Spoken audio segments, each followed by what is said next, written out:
Chairman Landhi town Abdul جمیل خان نے کہا ہے کہ ٹریفک کی روانی کو برقرار رکھنے کے لیے ہر ممکن اقدامات کیے جا رہے ہیں، جس میں تجاوزات کا خاتمہ بھی ہے۔ ان خیالات کا اظہار لانڈی ٹاؤن کے چیئرمین عبدل جمیل خان نے ایس پی ٹریفک کورنگی سے ملاقات کے دوران کہی، اور انہوں نے بتایا کہ کورنگی کراسنگ سے لانڈی نمبر 6 تک ٹریفک جام رہتا ہے۔ کورنگی کراسنگ امن ٹاور کے سامنے، کورنگی نمبر 1.5 سے کورنگی نمبر 2.5 تک، کورنگی نمبر 4 اور کورنگی نمبر 5 رکشے والوں کی وجہ سے ٹریفک جام رہتا ہے، جس کی وجہ سے عوام کو زیادہ پریشانی کا سامنا کرنا پڑتا ہے اور عوام کا قیمتی وقت ضائع ہوتا ہے۔ لہٰذا اس ٹریفک جام کے مسئلے کو فوری طور پر حل کرنے کے لیے کوششیں کی جائیں اور ٹریفک پولیس کو تعینات کرے تاکہ ٹریفک جام کی شکایت دور ہو جائے۔ یہ بھی انہوں نے بتایا کہ Landhi traffic police motor cycle والوں، بچوں اور اسٹوڈنٹ کو بہت زیادہ پریشان کرتے ہیں، لہٰذا آپ لانڈی ٹریفک پولیس کو بھی پابند کریں کہ وہ بچوں اور اسٹوڈنٹ کو پریشان نہ کریں۔ میں امید کرتا ہوں کہ عوامی شکایت کو مد نظر رکھتے ہوئے یقینی طور پر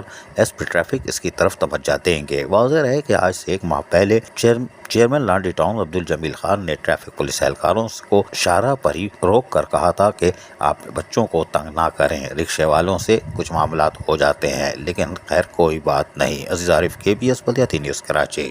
ایسی ہی خوبصورت ویڈیوز فیوچر میں حاصل کرنے کے لیے ریڈ بٹن پر کلک کر کے اور بیل آئیکن کو پریس کر کے ہم سب کے سبسکرائبر بننا مت بھولیے۔